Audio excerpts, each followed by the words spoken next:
podcast saying some things. What do you know about their future? I think there's a very interesting decision to make because they can do really, really well. So I don't know the answer yet. I think it's pretty imminent, and I think we'll find out this week. How about everyone else? Is everyone else coming back, do you expect, or there's just so much flux right now? Yeah, there's a lot of flux. I mean, the seniors that were celebrated on senior day were seniors, so you can start there, and then it's 30 years of coaching, never seen anything like it. It's incredible. But yeah, that's the nature of the sport right now, and the timing. I mean, it's everything's imminent. Like it's really there's a lot going on. We got a lot of shuffling going on. Yeah.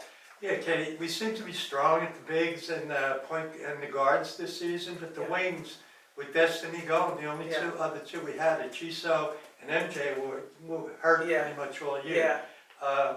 Do you think both of them are coming back, and you have anything in mind for the future? Well, actually, MJ is more of a wing. Chiso is more of a big. Chiso's injury is pretty significant, and so. Yeah, I mean, I think Jasmine Roberts is what we consider a wing, and I like her. I think she's pretty good. Yeah. And Zari Spearman really wants to transition a little bit more to the wing, so, Stretch three. Yeah, we'll be working on that in the offseason.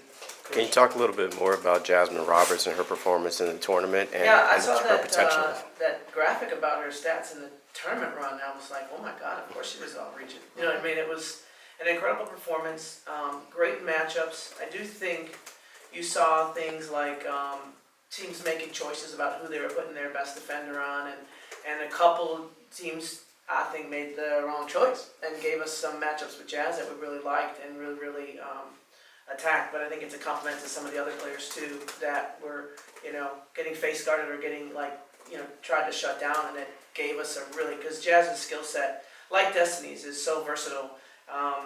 If we felt Jazz had a matchup in the paint, depending on who they had on her, we could put her there, and when we felt like she had, given her a shot, she could hit it. So she just displayed her talents, and we took advantage of it, for sure. Coach, this was the team that, obviously made so much history. Just what about this group? What about this group was so special?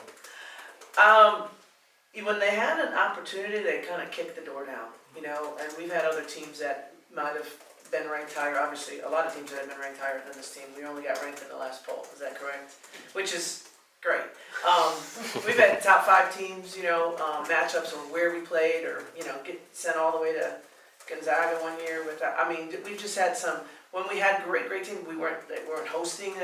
So a lot of things happen. So it's all about matchups. But this particular team, there was an opportunity. If there's a little crack, they were like, let's kick it open. And that's why I'm so happy for them, because they were not intimidated by any matchup, and they just went for it. Nothing to lose, everything to gain. It was fun. And why do you think this team had such great success matchup-wise against these, higher seeded teams throughout the tournament? Like I said, I don't think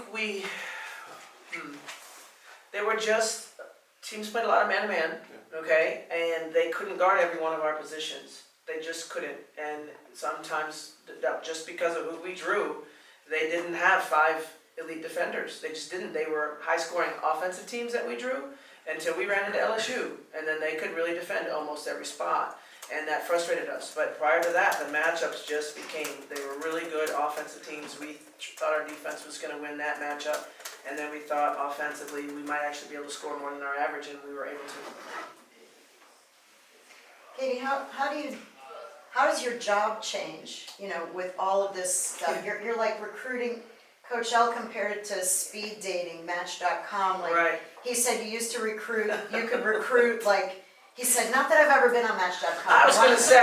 He wanted to clarify. He's dancing and he's on Match.com. We got issues now. I got to talk to him. I'm going to talk to Liz first. Yeah, he did clarify that, can I just say one funny thing about the Match.com? Yeah. Liz sent me a text that said, I just told Jim that if he ever goes on Match.com, not to let Michelle Kaufman write the bio, because I wrote some story about him mentioning that he was limping, that he has no hair, that he looks really old, and she said, if he ever goes on Match.com when I kick the bucket, you're not writing the bio. Hey, under-promise and over-deliver, Michelle. Yeah, a little side note on Match.com. Anyway, no, but the idea that, recruiting used to be, you got to know athletes as a freshman and then as a sophomore, and you evaluated them over a stretch of time. Now you're evaluating players, you know, Yeah. within hours. I mean, Yeah. how has your job changed with the whole transfer portal?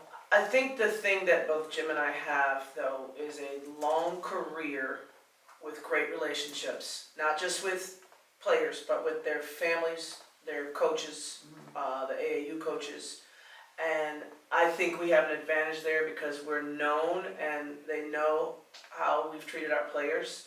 And so if there's a random question, like, you know, just for example, there's one particular person and we're talking to her and I said, we gotta know each other. Like, let's do 60 degrees of separation. By the end of the conversation, we had this mutual, she's like, well, by the way, this particular person said that you're awesome and she always wanted a player to play for you, you know, like that. So I'm like, wow, because that went back a while, right? Mhm. But that particular coach who just happened to be a 6 degree of separation.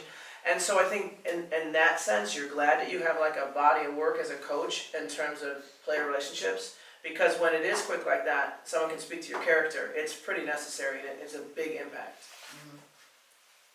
How busy have you been? I mean, so when Very. this, yeah, I mean, the season ended and you just immediately had to dive into this. You didn't have any, there was no, No, I did sneak off. I did Okay. not go to the women's Final Four for the first time in my career, probably. Because I would have had to have been there on Wednesday for a committee, and we landed Monday at like 7:30, and I just couldn't do it. But I did take those that few weekend. days. Yeah, and it allows me to be as busy as I'm being right now. Had I not done that, I don't know where I'd be right now. I really needed it. It's 30 years. I really needed it. Any other questions? Coach, your team has been eliminated by the national champion in the past couple of years. Right. I mean, what are your thoughts on that, and do you use that for motivation at all?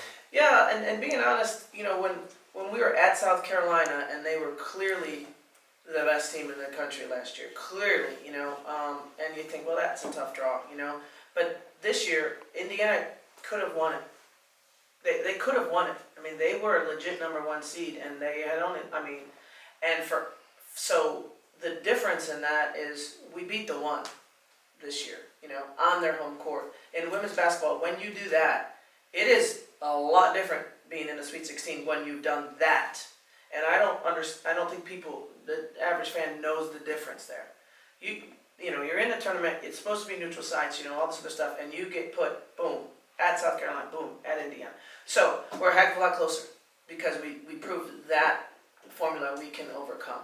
I don't want to be an 8-9 seed next year, right? You got to avoid that. But at some point, if you're a 7, if you're a 6, you know, or you host, and the goal is to host.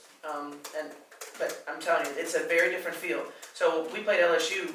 I thought we made LSU play bad enough to beat them, but Miami didn't play as well as we needed to. But we know that formula too. We can take someone down on a neutral court with our defense. All right, thank you, Coach. Thank you. Thanks, Dave. Thank you, good luck.